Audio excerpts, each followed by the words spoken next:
मोदी सरकार आको एबार मोदी सरकार आको एबार मोदी सरकार आको एबार मोदी सरकार रूपही आबार भारतीयार সোণার গরি বলে আমি এখন প্রগতিশীল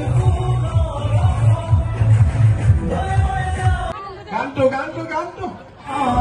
मोदी सरकार आको एबार मोदी सरकार आको एबार मोदी सरकार आको एबार मोदी सरकार रूपही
আজি নৱগঠিত চাবুৱা লাহোৱাল সমষ্টিত ভাৰতীয় জনতা পাৰ্টীৰ প্ৰাৰ্থী সৰ্বানন্দ সোণোৱাল ডাঙৰীয়াৰ হৈ নিৰ্বাচনী প্ৰচাৰ চলালো।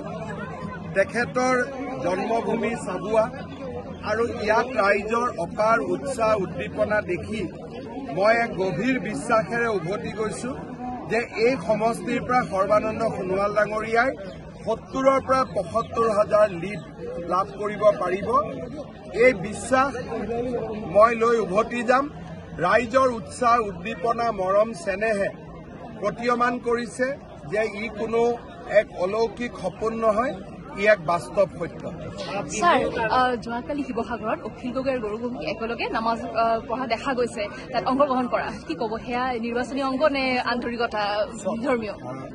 অখিল গগৈ আৰু গৌৰৱ গগৈ যোৱাকালি শিৱসাগৰত নামাজ পঢ়িছে আৰু মোটামুটি গৌৰৱ গগৈয়ে নামাজ পঢ়াৰ নিয়মটো জানে মই যিটো দেখিলোঁ ক'ত শিকিছে তেওঁ জানিব কথাটো হ'ল যে ঈদত আমিও শুভেচ্ছা দিছোঁ প্ৰধানমন্ত্ৰী মোদী ডাঙৰীয়াইও শুভেচ্ছা দিছে ঈদ বৰদিন পূজা এই গোটেইবোৰ সকলো জাতিৰে উৎসৱ আমি কোনোবাই তাত গৈছে নাই যোৱা এইটো আমি ক'ব নাযাওঁ মোৰ মনত এটাই প্ৰশ্ন যে যিদিনাখন ৰাম মন্দিৰ প্ৰতিষ্ঠা হৈছিল একে আধ্যাত্মিক পবিত্ৰতা গৌৰৱ গগৈ অখিল গগৈ কিয় অনুভৱ কৰা নাছিল ৰাম মন্দিৰ যেতিয়া আমাৰ অযোধ্যাত প্ৰাণ প্ৰতিষ্ঠা হৈছিল সিদিনাখন ৰাহুল গান্ধীক লৈ গৌৰৱ গগৈয়ে নগাঁৱৰ ৰাস্তাত ধৰ্ণা কৰি আছিল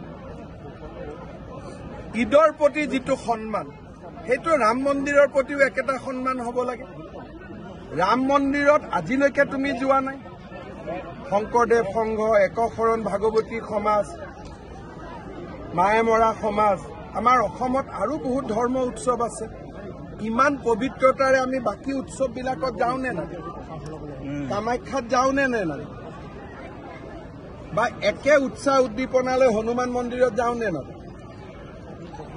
এই গোটেই প্ৰশ্নবোৰ আমাৰ মনলৈ আহে আমি বিশ্বাস কৰোঁ যে অসমৰ মুছলমানসকলৰ সমস্যা তুষ্টিকৰণেৰে সম্ভৱ নহয় তেওঁলোকে চৰকাৰী চাকৰি পাব লাগিব পঢ়া শুনা কৰিব লাগিব সমাজত আগুৱাই যাব লাগিব কাৰোবাৰ লগত নামাজ আদা কৰি কিন্তু দুখীয়াজনৰ ঘৰ নবনাওঁ দুখীয়াজনক চৰকাৰী চাকৰি নিদিওঁ বাল্য বিবাহৰ বিৰুদ্ধে মাত নামাতোঁ সি কেতিয়াও এটা জাতি বা সম্প্ৰদায়ক ভাল পোৱা নুবুজায় গৌৰৱ গগৈ ডাঙৰীয়াই এটা মহাপাপ কৰিছিল যেতিয়া ৰাম মন্দিৰৰ প্ৰাণ প্ৰতিষ্ঠা হোৱাৰ সময়ত তেওঁ নগাঁৱৰ ৰাজপথত ৰাহুল গান্ধীক তেল মাৰিবৰ কাৰণে যিটো ধৰ্ণা ধৰ্মঘট কৰিলে সেই দৃশ্য আজিও মোৰ মনত আছে এফালে নামাজ এফালে ৰাম মন্দিৰ প্ৰতিষ্ঠা হোৱাৰ দিনাখন আন্দোলন ভূপেন বৰাই যেতিয়া কৃষ্ণক লাভ জেহাদী বুলি কৈছিল যে কৃষ্ণ এগৰাকী লাভ জেহাদী আছিলে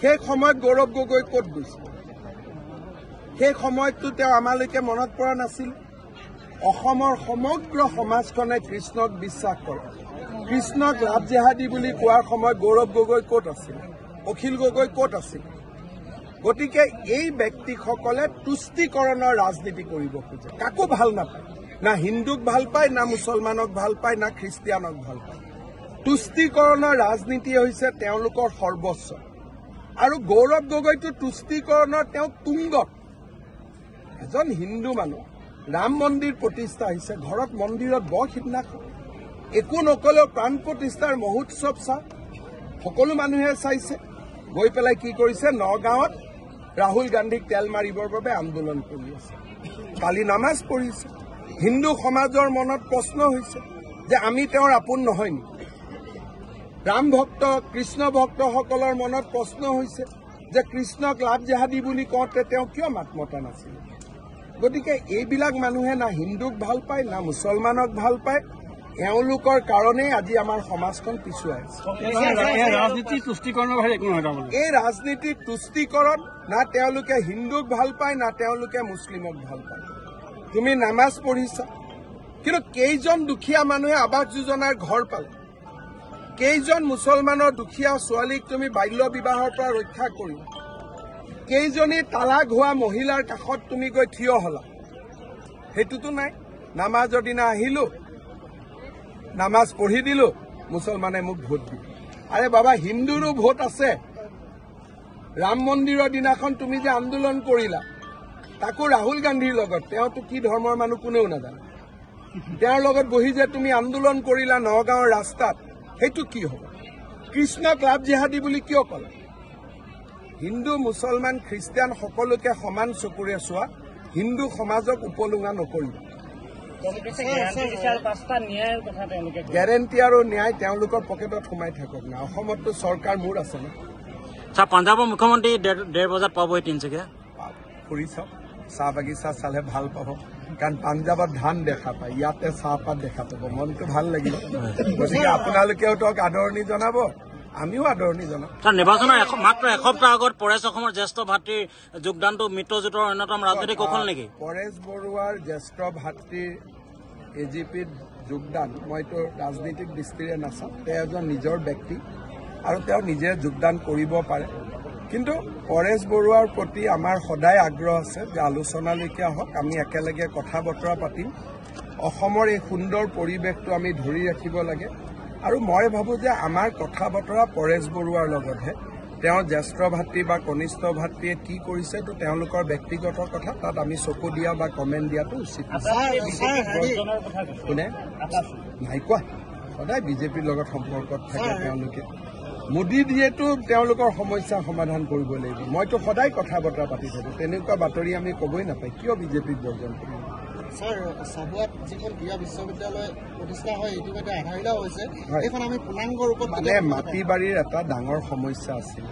এতিয়া লেণ্ড একুইজিশ্যনৰ পইচা আহিলে মাটি বাৰীটো হৈ যোৱাৰ লগে লগে মই জঁপিয়াই কৰিম। কিন্তু মানুহৰ পৰা জোৰ কৰি মাটি লোৱাটো টান কথা আছিল। এতিয়া মাটি বাৰীৰ হৈ গ'ল, প্ৰায় 30 কোটি টকা দিয়া হ'ল আৰু 20 কোটি টকা আমাৰ লগত আছে। 56 ক্ৰ'ৰ্ছৰ কাম আৰম্ভ হ'ল। গতিকে মই ভাবোঁ এতিয়া পূৰ্ণতা পাই যাব আৰু মই নিজেও আহিম চাম। ছাৰ, সৰ্বানন্দ সোণোৱাল গৃহ সমষ্টি বিনাকটা পঞ্চায়তৰ কালি 15জনে যোগদান কৰিছে। লুৰিণজ্যোতি মই এটা কথা কওঁ, মোৰ গাঁওখনতো মোৰ ৱাৰ্ডটোতো আধা মানুহে মোক ভোট নিদিয়ে। সেইটোৰ লগত কি একো ফেক্টৰ নহয় এইটো। মই ফেক্টৰ বুলি নকওঁ, তেওঁলোকৰ চিন্তাধাৰাক আমি সন্মান কৰোঁ। কিন্তু এটাই যে লুৰিণজ্যোতি গগৈৰ জাহাজখন ডুবো অৱস্থাত আছে। গতিকে জইনে যদি কৰিব লাগে চলিত জাহাজত যোগদান কৰিব লাগে। কংগ্ৰেছৰ কোলাত উঠা জাহাজত যোগদান কৰি কি লাভ আছে? এইখনতো ডুবিলেই।